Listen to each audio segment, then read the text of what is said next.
Good morning बच्चों।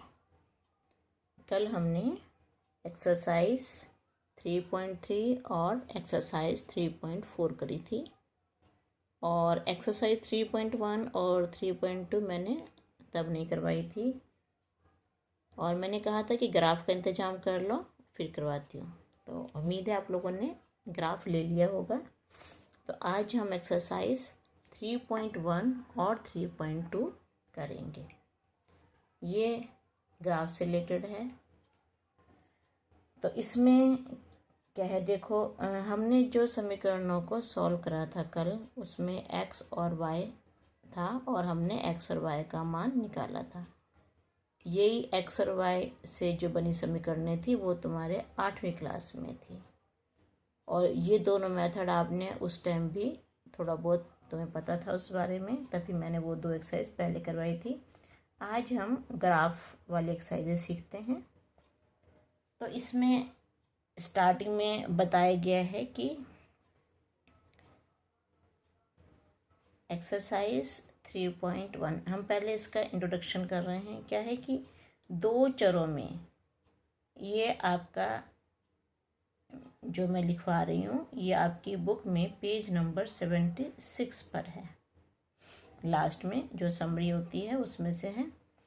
क्या है, नंबर 1 पॉइंट है कि 2 चरों में, दो चर मतलब क्या हो गया, एक्स या वाई, 2 चर हो गए। 2 चरों में 2 रैखिक समीकरण, 2 रैखिक समीकरण। देखो रैखिक समीकरणों, 2 चरों में 2 रैखिक समीकरण एक रैखिक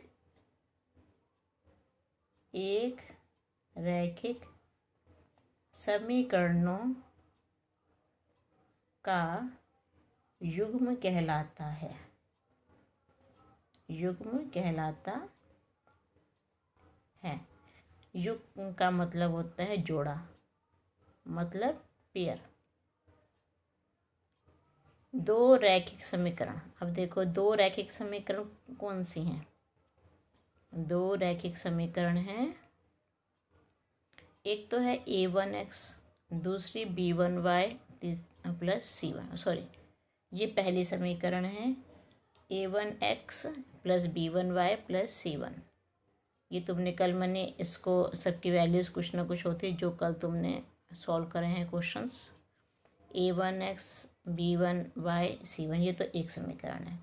दूसरी a2x plus b2y plus c2, ये दूसरी समीकरण है, जहाँ a1 a2 b1 b2 c1 c2 ये वास्तविक संख्याएं हैं, वास्तविक संख्याएं हैं।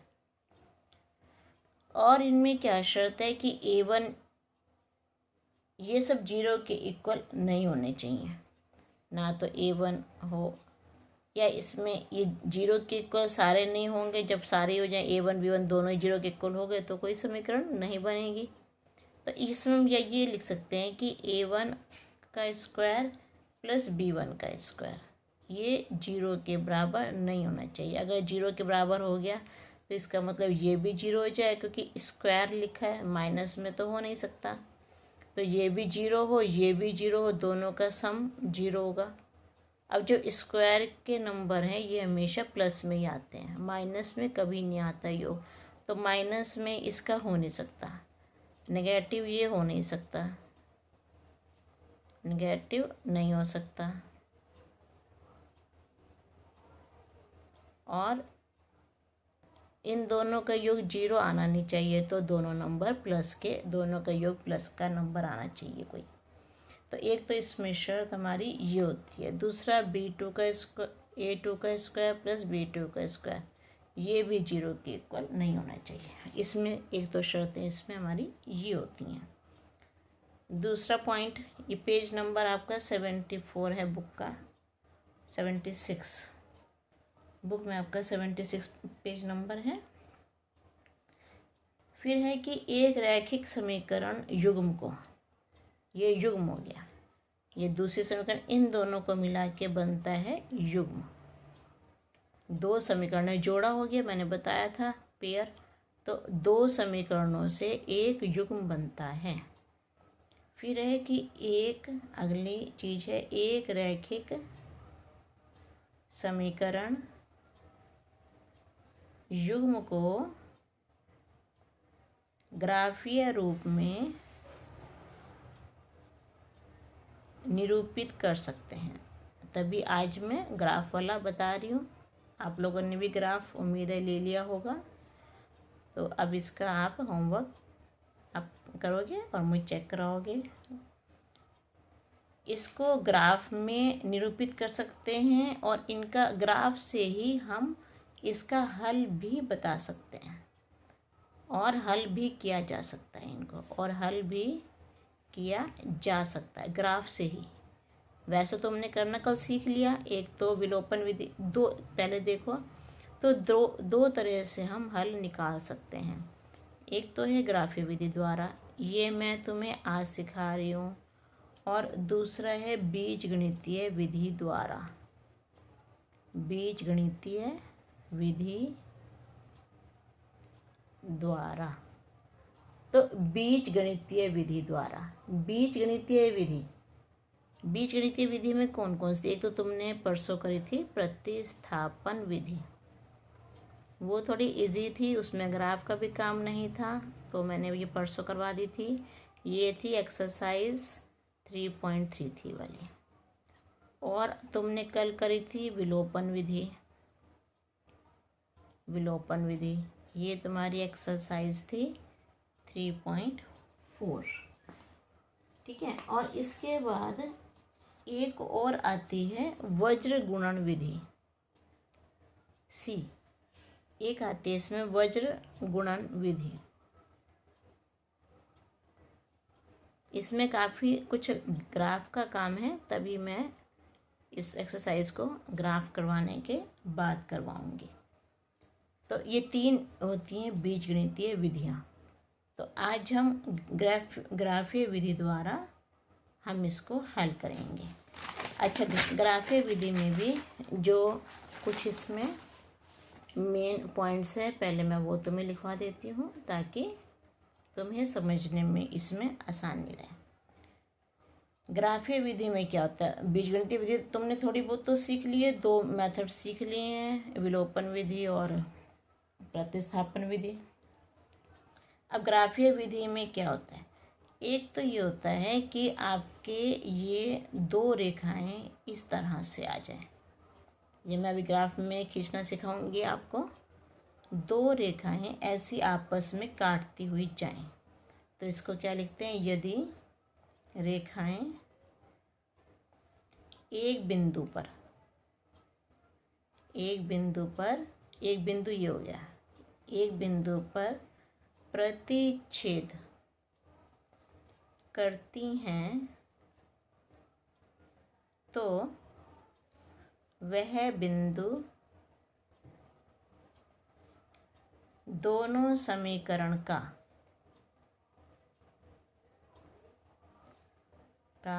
अद्वितीय हल होता है। अद्वितीय हल होता है। और दूसरी इसमें क्या है कि दूसरी बात ये लिखोगे कि समीकरण युग्म, एक तो अद्वितीय हल हो गया इसमें, और एक बात है समीकरण युग्म संगत होता है। कहीं पे आपसे क्वेश्चन में पूछा जाएगा, बताओ ये समीकरण युग्म संगत है या नहीं है। एक तो अद्वितीय हल पूछा जाएगा आपसे, और एक संगत। अद्वितीय हल का केवल इसी में आता है, इसको हम XY बिंदु भी कह सकते हैं कि यहाँ पे जो आंसर आएगा वो इसका आंसर ये आएगा। जितने भी तुमने क्वेश्चंस कल कर रहे हैं अभी तक, कल और परसों में, उसमें सब में आपने X और Y की वैल्यूज निकाल ली हैं।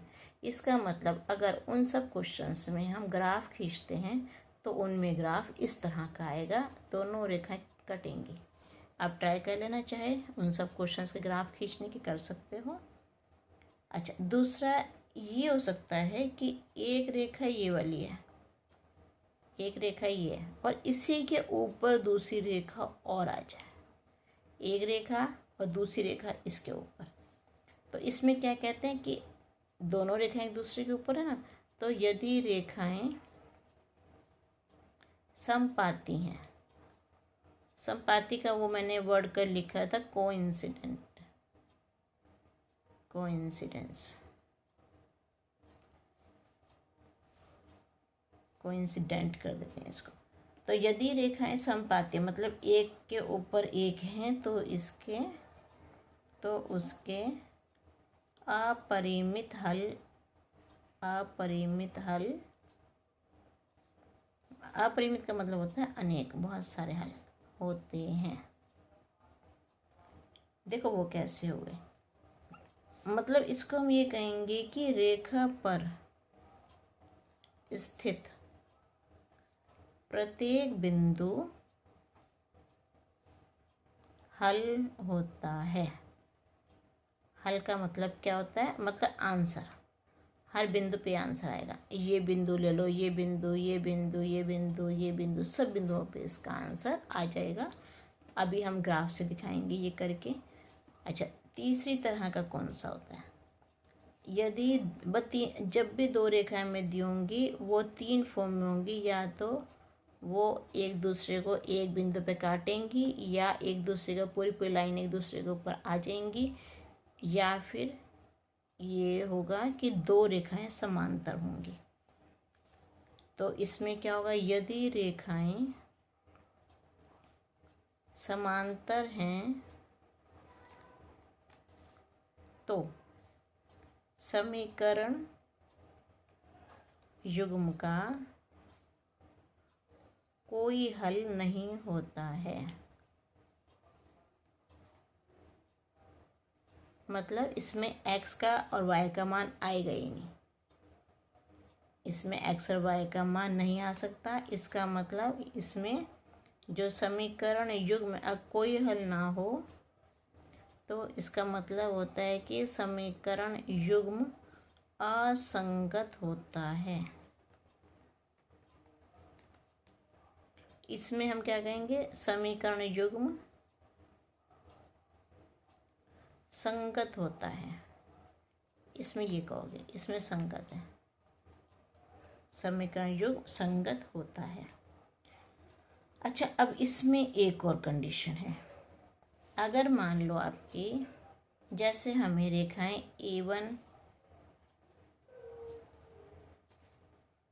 a1 x plus b1 y plus c1 z, c1 is equal to 0, a2 x plus b2 y plus c2 is equal to 0, दो हमें ये समीकरण हमारे पास मान लो हैं। तो जब ये अद्वितीय हल होता है उस केस में क्या होता है, ये मैं तुम्हें यहीं कहीं बता देती हूँ। इसमें a1/a2 is not equal to b1/b2 आएगा। अभी कुछ क्वेश्चंस को हमें इस तरह से देखना होगा, खाली हमें समीकरणें दी होंगी और पूछेंगे कि बताओ इसमें अद्वितीय हल है या नहीं है। तो इसमें यही करोगे, a1/a2 निकालोगे, b1/b2 निकालोगे, दोनों बराबर ना आए तो समझोगे कि इसका अद्वितीय हल है, मतलब ये संगत है। अच्छा, जहाँ पे ये होता है कि रैखिक युग्म आश्रित, इसमें ना एक वर्ड और जोड़ लो, आश्रित, आश्रित संगत तुम्हारी बुक में लिखा है। अगर इस टाइप का कोई हो तो उसमें कैसे होगा, इसमें होगा a1/a2 is equal to b1/b2 is equal to c1/c2, सब में इज इक्वल टू आएगा, ये ध्यान रखना। a1/a2 is equal to b1/b2 is equal to c1/c2। अगर हमें यहाँ से दो रेखाएं दी हुई हैं, हम a1/a2 निकाल लें, b1/b2 निकाल लें, c1/c2 निकाल लें, तो अगर तीनों का आंसर बराबर आ जाए तो हम ये कहेंगे तीनों बराबर हैं और इसमें ये आश्रित संगत है और इसमें अनेक हल होंगे। अब मान लो ये वाला है, रेखाएं समांतर हैं और कोई हल नहीं है, तो इसमें होगा a1/a2 is equal to B1 upon B2 is not equal to C1 upon C2। तो ये असंगत हो गया इसमें, मतलब अगर C1 अपॉन C2 बराबर नहीं आया आपका, तो इसका मतलब वो रेखाएं समांतर रेखाएं हैं। बस इसी में ही आपकी एक्सरसाइज 3.1, 3.2 और एक्सरसाइज 3.5 सब इससे मिलते जुलती हैं। अब हम इसका करते हैं, क्वेश्चन करते हैं एक्सरसाइज 3.1 का फर्स्ट क्वेश्चन। ये करते हैं, हमें दे रखा है इसमें, ये है आफताब, ये क्वेश्चन है 3. एक मिनट, मैं 3.1 जरा निकालूँ इसमें। आफताब अपनी पुत्री से कहता है, 7 वर्ष पूर्व मैं तुमसे 7 गुनी आयु का था। अब से 3 वर्ष बाद मैं तुमसे केवल 3 गुनी आयु का रह जाऊंगा। इस स्थिति में बीजगणितीय और ग्राफीय रूपों में व्यक्त कर कीजिए। मतलब हमें इसका आंसर नहीं निकालना है, सिर्फ हमें शो करना है बीजगणितीय रूप में। और बीजगणितीय रूप तो a1x + b1y + c1 का होता है, और ग्राफ में का अभी ग्राफ में करना सिखाएंगे। तो हम ये मान लेते हैं कि माना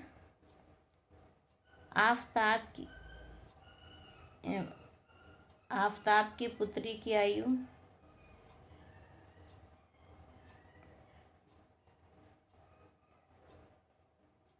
ये तो हमने मान ली x, आफताब की आयु मान ली, ये हमने मान ली y। तो 7 वर्ष पूर्व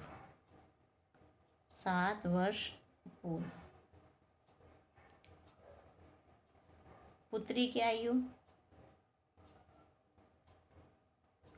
x - 7 वर्ष और आफताब की आयु y - 7। अब अकॉर्डिंग टू क्वेश्चन, 7 वर्ष पूर्व मैं तुमसे 3 गुनी आयु का था। मैं, आफताब कह रहा है मैं, तो मैं हो गया आफताब, y - 7। पुत्री की आयु का 7 गुना था, तो 7 गुना x - 7, y - 7 is equal to 7x - 49। इसको इधर लिया, उसको उधर ले जाओ, तो y को उधर ले आते हैं, 49 को उधर लेके जाते हैं और y को इधर ले आते हैं। ये हो गया 42, 7x - y, या हम ये लिख सकते हैं 7x - y is equal to 42। एक हमारी समीकरण तो ये बन गई। दूसरा वो कहता है कि अब से 3 वर्ष बाद तो पुत्री की आयु कितनी हो जाएगी, ये हो जाएगी x + 3 वर्ष। कुछ बच्चों की मैं कॉपी चेक करी थी, उन्होंने यहाँ वर्ष नहीं लिखा था, वो ध्यान रखना, यहाँ पे वर्ष भी लिखते हैं क्योंकि आयु है। और आफताब की आयु y + 3 वर्ष।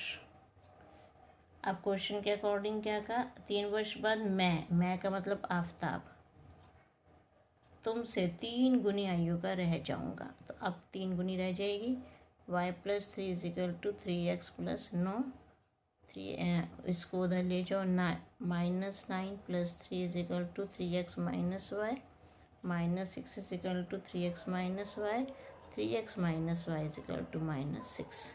ये हो गई समीकरण 2। तो बीजगणितीय रूप तो हमने इसमें निकाल दिया, बीजगणितीय रूप में हमने ये निकाल दी, 7x - y is equal to 42, 3x - y is equal to -6। तो ये इसका आंसर आ गया बीजगणितीय रूप का। अब ग्राफ के लिए हम ग्राफ कॉपी निकालते हैं। अब हम इसको ग्राफ कॉपी में करेंगे।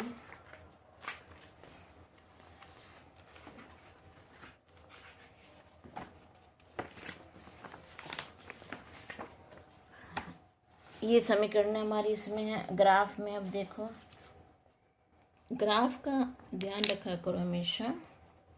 इसमें दो तरह की लाइनें होती है ग्राफ में, एक मोटी एक पतली, एक मोटी एक पतली। देखो ये मोटी सी लाइन दिख रही है डार्क कलर में, इसके बाद एक हल्के रंग की लाइन आ गई, फिर मोटी लाइन आ गई, फिर हल्के रंग की ये मोटी आ गई, फिर पतली आ गई। तो इसमें जब भी एक्स एक्सिस और वाई एक्सिस बनाओगे आप हमेशा इन पे बनाओगे, वाई एक्सिस एंड ये वाई अक्ष ऐसे बना हुआ होता है और एक्स अक्ष ये होता है।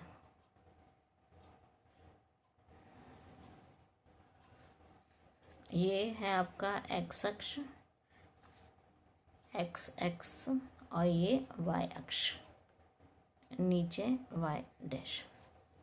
इसमें और क्या क्या बातें ध्यान रख, पहले तो ये लाइन बिल्कुल सिंगल लाइन खींचा करो, दोनों तरफ एरो लगाया करो, एक्स अक्ष की भी दोनों तरफ एरो, वाई अक्ष पे दो, और सिंगल लाइन खींचा करो, टूटी फूटी लाइन या हल्की सी लाइन, सिंगल लाइन और एक ही बार डार्क करके खींच दिया करो सफाई से। दूसरी बात, अब हम इसमें अब देखते हैं कि हमें बिंदु, अभी हमारे पास समीकरण है, अब समीकरणों की हम कैसे खींचें। तो हम समीकरण दूसरे पेज पे लिख लेते हैं। 7x minus y is equal to 42। 7x minus y is equal to 42। इसमें हम क्या करते हैं, देखो यहाँ हम क्या करेंगे, हम ये ले लेंगे एक्स वाई, एक बार हम x को 0 रखते हैं और एक बार y को 0 रखेंगे। x को 0 रखा हमने, जब हम x को 0 रखेंगे, यहाँ 0 रखा, जैसे ये 7x minus y is equal to 42 है, हमने x को रखा 0, तो 7 into 0 minus y is equal to 42 हो गया, ये तो 0 हो गया, minus y is equal to 42 और y की वैल्यू आ गई -42। फिर अगर y का मान आ गया -42, एक बार हम y को 0 रखते हैं, y को 0 रखेंगे तो 7x minus 0 is equal to 42, 7x is equal to 42, x is equal to 6। ये आ गया हमारे पास। तो x यहाँ पे y को 0 रखा और x 6 आ गया। अब देखो x के नंबर हैं छोटे, 1 2 3 4 5 6, और इसके नंबर बड़े हैं, y अक्ष के नंबर बड़े हैं। तो अब हमारा यहाँ पे बिंदु हमारा, अच्छा अब हम बिंदु कौन से लेंगे, देखो बिंदु कौन से होते हैं, 0 के साथ -42 और 6 के साथ 0। अब इसको हम कैसे लेंगे, यहाँ पे x अक्ष पे तो हमें 6 नंबर चाहिए, यहाँ तो 0 है, यहाँ 6 है, तो 1 2 3 4 5 6, 1 2 3 4 5 6, 6 0 बिंदु कौन सा है, ये वाला 6 0, ये वाला बिंदु हो गया हमारा। फिर है 0 42, देखो ये नंबर बड़ा है, मुझे माइनस में थोड़ा और नीचे जाना है, मैं क्या करूँगी, इस लाइन को थोड़ा सा मुझे रब करके और नीचे तक पहुँचाना है ताकि मेरा -42 आ जाए।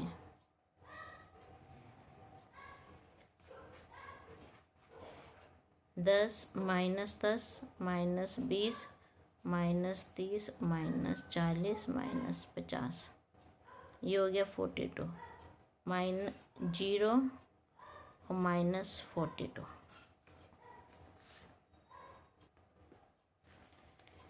तो हम ये कर रहे थे। अच्छा अब देखो हमें इसको, यहाँ जा रही है ये लाइन हमारी, ये यहाँ चली गई ये लाइन, पेंसिल का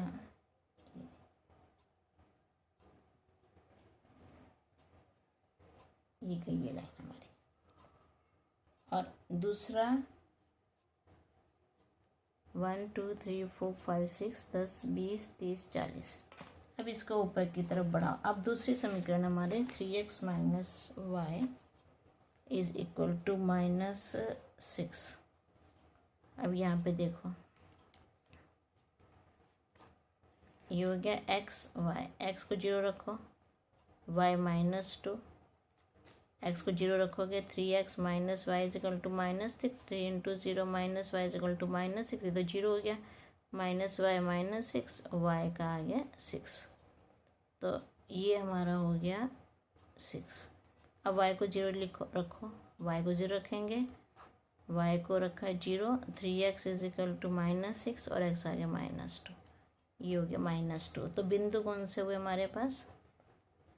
-2 0 और 0 6, ये दो बिंदु आ गए।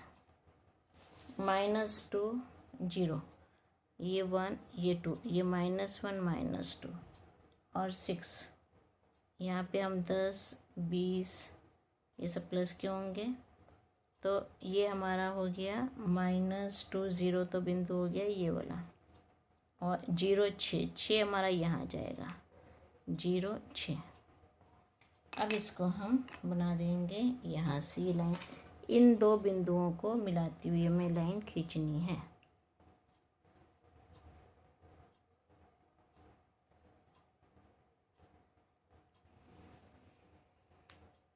इन दो बिंदुओं को बनाते हुए लाइन खींचेंगे, और ये आपका थोड़ा सा ग्राफ से बाहर निकल गया है मेरा, थोड़ा इस ये यहाँ पे, ये कोशिश करो दोनों लाइनें मिल जानी चाहिए, क्योंकि जहाँ दोनों लाइनें मिलेंगी ग्राफ की, वो हमारा बिंदु होता है जो हमारा आंसर आता है एक्स और वाई, वो ये वाला बिंदु होता है जो हमारा आंसर आता है। आप लोग क्या करना, आप लोग थोड़ा ग्राफ को इधर से शुरू करना, थोड़ा सा यहाँ से शुरू करना, थोड़ा पीछे से, और लाइन आपकी ये वाली वाई अक्ष आपका यहाँ पे ले लेना, फिर ये ग्राफ आपका इधर आ जाएगा, कॉपी के अंदर ही रहेगा।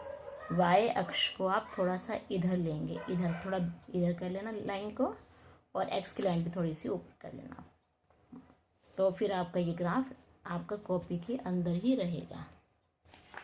चलो मैं आपको एक बार फिर और ये ग्राफ बताती हूँ, इधर कर रही हूँ मैं, ये लो यहाँ पे करते हैं, क्योंकि उधर की तरफ तो कुछ आ ही नहीं रहा हमारा आंसर, इधर की तरफ ही जा रहा है ग्राफ हमारा। अब देखो ये आराम से एक लाइन आपने खींच ली वाई अक्ष की, इधर से एक लाइन आपने आराम से खींची एक्स अक्ष की। स्केल को पहले से ठीक रखा करो, और सिंगल लाइन और पेंसिल आपकी शॉर्प होनी चाहिए। ये हो गया, थोड़ा सा और इसको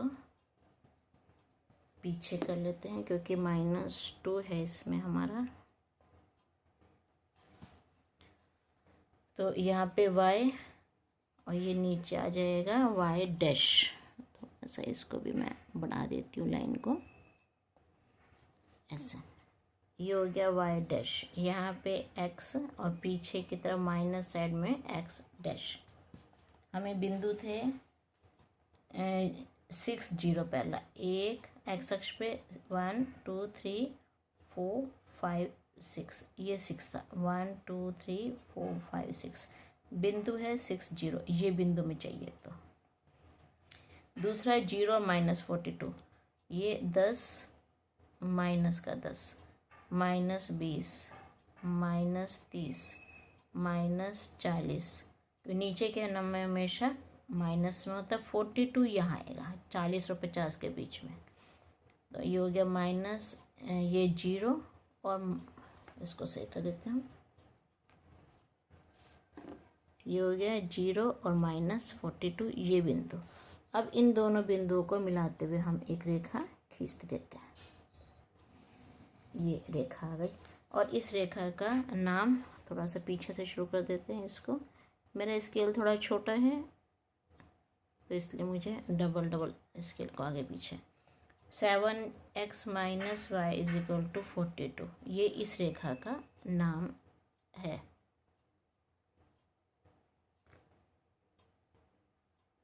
ये हो गया, थोड़ा सा अब मुझे लाइन बढ़ानी है, इसलिए मुझे पीछे से, अगर बड़ा लंबा स्केल होता तो ये एक बारी में बन जाता। तो इस रेखा का नाम है 7x - y = 42। अब दूसरी रेखा बनाएंगे, -2 0, ये हो गया -1, क्योंकि यहाँ 1 2 3 4 लिया, तो यहाँ भी -1 -2। अगला है -2 और 0, ये बिंदु, और ऊपर की तरफ हमारा 10 20 ये जाना है ऊपर, तो नीचे माइनस में, वो प्लस में जाएगा। लेकिन हमें चाहिए 0 6, तो यहाँ पे हमारा यहाँ ना 0.06 हमारा इस जगह पे आ जाएगा। तो एक बिंदु ये हो गया। अब इसको यहाँ से मिलाओ और इसकी रेखा यहाँ खींचो। थोड़ी सी पीछे से शुरू कर देती हूँ मैं। जब भी ग्राफ बनाओ कोशिश करो वो जो ग्राफ की रेखाएं हैं, ये जो रेखाएं खींच रहे हैं, ये एक्स अक्ष और वाई अक्ष दोनों पर कट करनी चाहिए।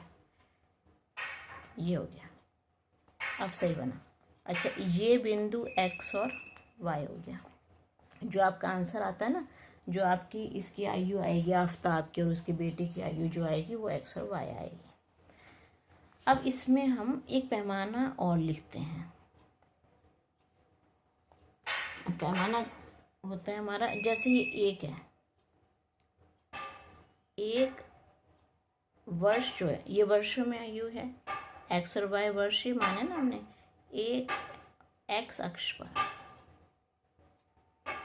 एक वर्ष जो है वो 1 सेंटीमीटर मान लिया हमने, क्योंकि ये जो होता है ये 1 सेंटीमीटर के बराबर होता है। एक खाना जो है वो 1 सेंटीमीटर के बराबर होता है। और वाई अक्ष पर 10 वर्ष, यहाँ पे वाई अक्ष पे मैंने 10 साल का फ़र्क लिया है। 10 वर्ष बराबर 1 सेंटीमीटर।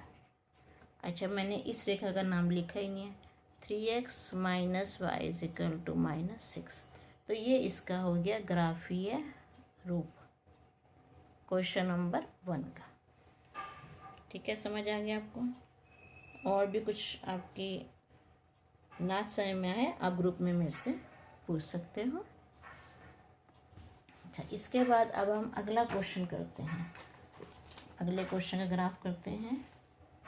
अब इस अगला क्वेश्चन है हमारे पास, हाँ, क्रिकेट टीम के एक कोच ने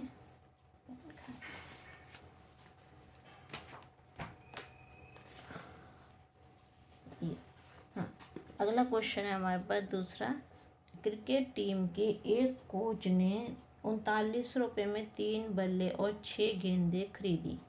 बाद में उसने एक और बल्ला और उसी प्रकार की 3 गेंदें 1300 रुपये में खरीदी। बीजगणितीय और ज्यामितीय रूप में व्यक्त कीजिए।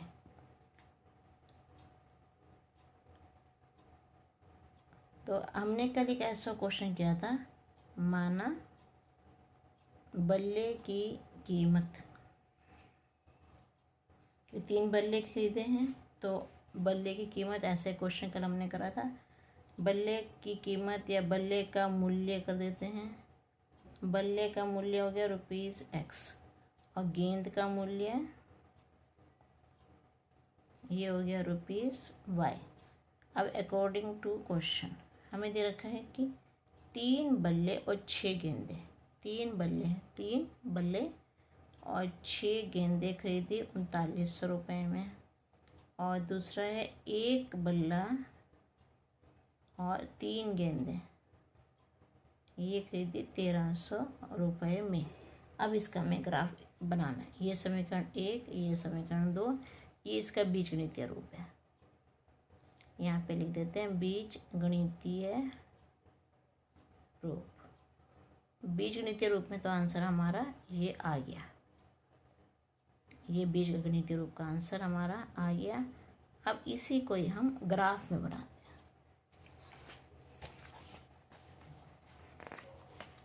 आप ये क्वेश्चंस ग्राफ की कॉपी में भी कर सकते हो। ये क्वेश्चंस आप ग्राफ कॉपी में भी कर सकते हो। तो देखो, अब इसके बाद अब बनता है इसका ग्राफ।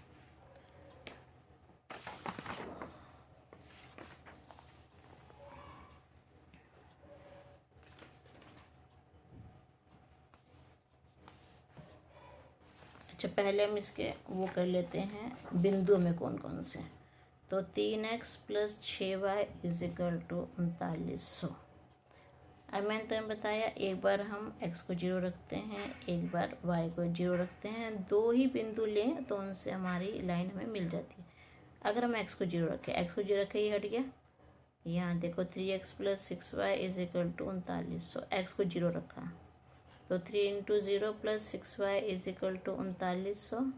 0 + 6y = 3900 वाई की वैल्यू आ गई 6y 3900 के बराबर, वाई आ गया 3900/6, 6×6 = 36, 6×30 = 3, 650, ये आ गया 650। एक बार y को 0 रखें, y को 0 रखोगे तो ये पूरा 0 बन जाएगा और x का मान आ जाएगा 1300। तो बिंदु हमारे कौन से हो गए? बिंदु एक तो हो गया 1300 का 0 के साथ और 0 650, दो बिंदु हमारे आ गए। अब हम दूसरी समीकरण का निकाल लेते हैं। x + 3y, क्योंकि 1 × x x के इक्वल होते हैं, = 1300। इसमें भी यही करो आप, x और y,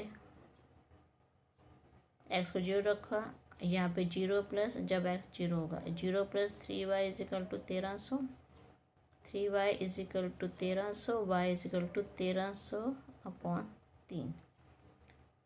यहाँ इसको हमने लिख दिया 1300/3।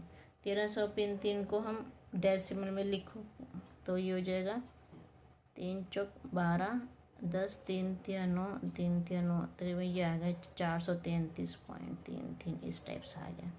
एक बार y को 0 रखो, y को 0 रखोगे ये पूरा 0 बन जाएगा। x + 3 × 0 = 1300, x + 0 = 1300, ये 0 और x को वैल्यू 1300, यहाँ आ गई 1300। अब बिंदु हमारे कौन से आ गए? यहाँ पे 1300 के साथ तो 0 हो गया और 0 के साथ हो गया 433.3। अब हम इसको ग्राफ में बनाते हैं।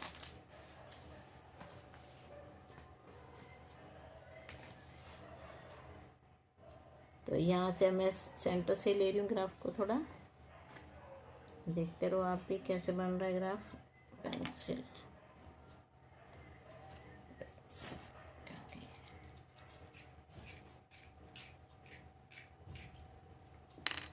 ये देखो, अब इसको ये आ गया x अक्ष और ये आ गया हमारा y अक्ष। ये हो गया y अक्ष, y डैश, x डैश। अब यहाँ है पहला बिंदु 1300, x पे 1300 और y पे 650। तो यहाँ पे 100 का फ़र्क ले लेते हैं। 100, 200, 300, 400, 500, 600, 650 तक बचाना ना, 600, 700।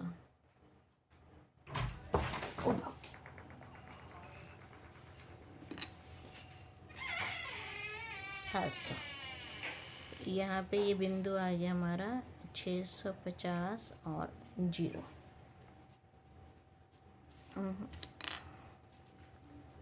700, 1300 तक पहुँचाना है मैंने इसको। 800, 900, 1000,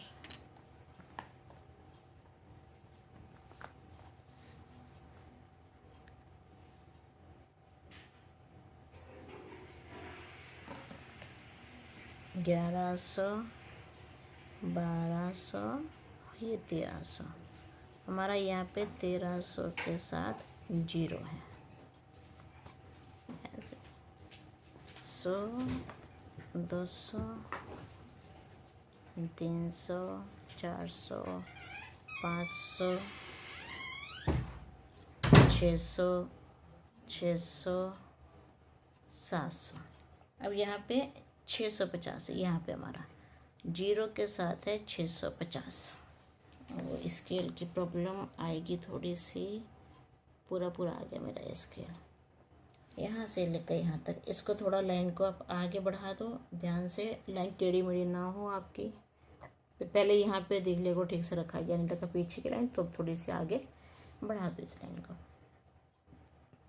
और इस लाइन का नाम हमने रख दिया 3x + 6y = इस लाइन के समीकरण हमने यहाँ पे लिख दी। दूसरा फिर 1300 दूसरी में, और 433, 450 यहाँ आएगा, 433 तकरीबन यहाँ आ जाएगा। तो 0 और यहाँ पे आप 1300/3 भी लिख सकते हो। रबड़ का है एरिया। तो इसको आप 0 साफ कर थोड़ा सा।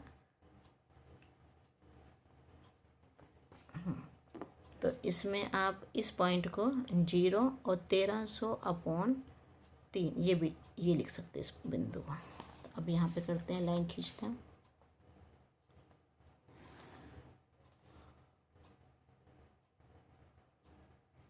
ये लाइनें काट गई एक दूसरे को। देखो जहाँ लाइनें काटती हैं वहाँ पे कौन सा हल होता है? अद्वितीय हल। ये जहाँ पे लाइनें काटेंगी वो अद्वितीय हल होगा। तो इसका ग्राफ आपका ऐसा बनेगा। यहाँ पे आयु लिख सकते हो वर्षों में। यहाँ भी आयु है, नहीं सॉरी यहाँ आयु नहीं है। ये x को हमने माना था आयु तो पिछले क्वेश्चन में था। यहाँ पे हमने माना था कीमत मानी थी हमने, मूल्य। ये बल्ले का मूल्य इस तरफ, क्योंकि x अक्ष पर माना था रुपए में, और यहाँ पे इस गेंद का मूल्य था y, गेंद का मूल्य ये y रुपए में। अब यहाँ पे अगर हमने क्या लिखना है? पैमाना। तो पैमाने में हम क्या लिखेंगे? x अक्ष पर 100 लिया ना, 100 रुपये। 100 रुपये = 1 सेंटीमीटर। y अक्ष पर यहाँ भी हमने 100 लिया है। और रुपये का पैसे आजकल जो रुपये की चल रही है वो इस तरह से 100 रुपये 1 सेंटीमीटर के इक्वल है।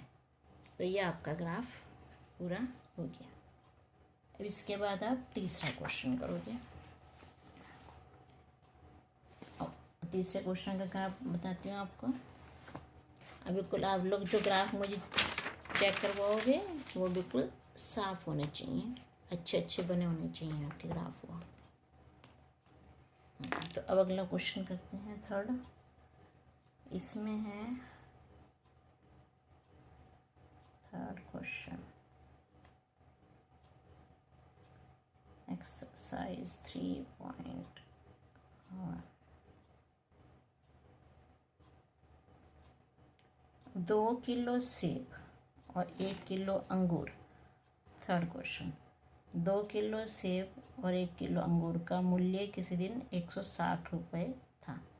तो सेब का माना, सेब का मूल्य ये x रुपये और अंगूर का मूल्य ₹y।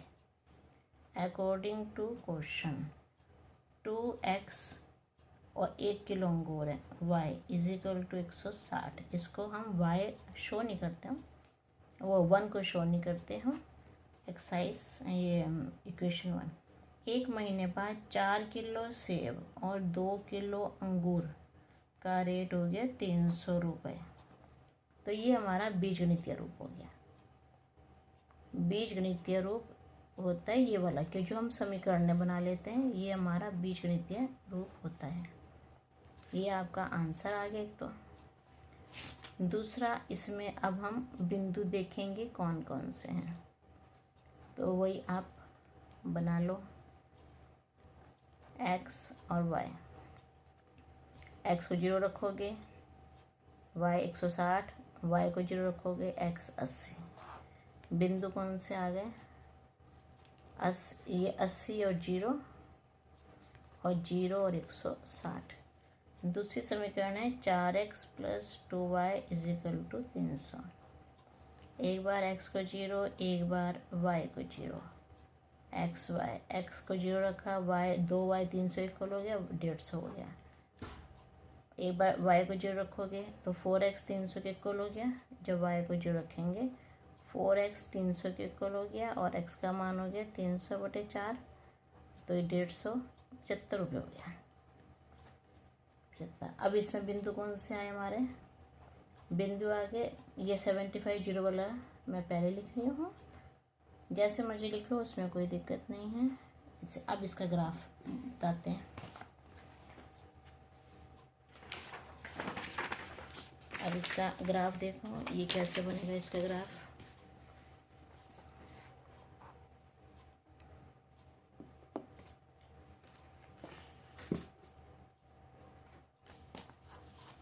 यहाँ इसको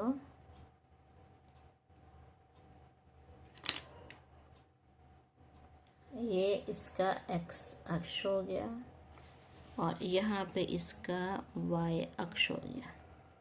माइनस में तो कोई मान है नहीं, तो माइनस की तरफ ज़्यादा जगह में नहीं छोड़ रहे, इसलिए माइनस में कोई मान नहीं है। x डैश ऊपर y डैश। अब देखो ये 80, 160, 75 ये सब है इसमें वैल्यू। तो हम 10-10 का फ़र्क ले लेते हैं। 10, 20, 30, 40, 50, 60, 70, 80,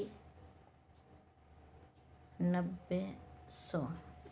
यहाँ भी ये लिख लेते हैं 10, 20, 30, 40, 50, 60, 70, 80, 90, 100, 110, 120, 160 तक जा रही है।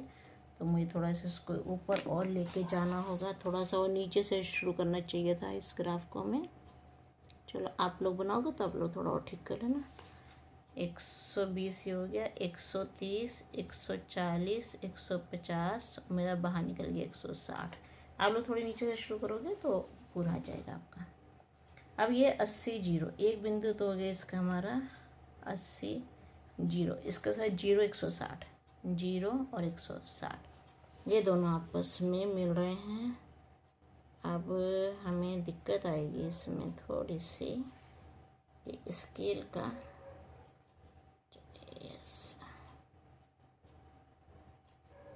स्केल अगर बड़ा होता तो ये सही। चलो देखते हैं, हो गया, सही हो गया। आप लोग थोड़ा स्केल बड़ा लेना। ये इस इक्वेशन का समीकरण को हमने लिख दिया 2x बराबर y बराबर 160।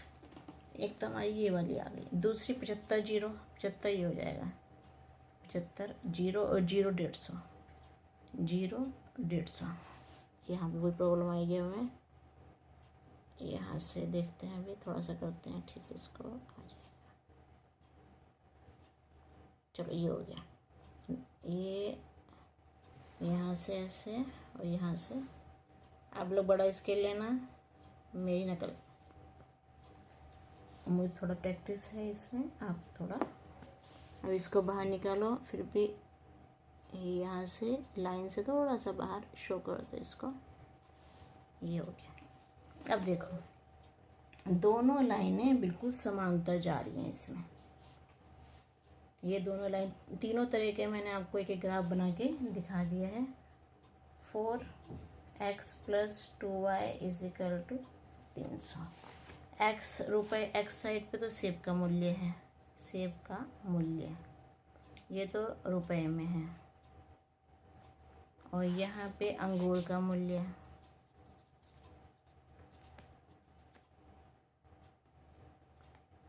ये भी यहाँ रुपए में है। अब हम यहाँ पैमाना लिख देंगे। अब हम यहाँ पे पैमाना लिख देंगे। पैमाना 10 रुपये x अक्ष पर। हमें दोनों अक्षों का अलग अलग शो करना होता है, क्योंकि कई बार हम अलग, या फिर फर्स्ट क्वेश्चन हमने अलग माना था। 10 रुपये जो हैं वो 1 सेंटीमीटर के इक्वल लिए हैं हमने, और y अक्ष पर 10 रुपये ये 1 सेंटीमीटर के इक्वल लिए हैं। अभी आपकी यहाँ पे अब 3.1 एक्सरसाइज पूरी हो गई है। ये मेरी लाइनें थोड़ी सी समांतर आने से रह गई हैं। देखो वो स्केल की वजह से थोड़ा सा गड़बड़ हुआ। आप लोग लंबा स्केल करना और एक्स अक्ष वाली लाइन को थोड़ा सा नीचे लेना, तो आपका ग्राफ बाहर भी नहीं निकलेगा। मेरा देखो बाहर निकल गया ग्राफ। आपका बाहर भी नहीं निकलेगा। और आपका थोड़ी सी एक्स वाई लाइन नीचे लेना और वाई की लाइन तो यहीं ले लेना। और फिर आपकी बड़ा स्केल लोगे तो आपका साफ बनेगा, समांतर रेखाएं बनेंगी बिल्कुल। और ग्राफ बिल्कुल ऐसा साफ़ सुथरा बनना चाहिए, ये नहीं कि कटिंग और रबिंग बहुत ज़्यादा हुई पड़ी हो। गंदे ग्राफ के फिर मार्क्स भी आपके एग्ज़ाम्स में कटते हैं। चलो अब इस ग्राफ की प्रैक्टिस करना और बाकी आपका टेस्ट बता दिया गया है। जो प्रॉब्लम हो आप वो ग्रुप में लेना। और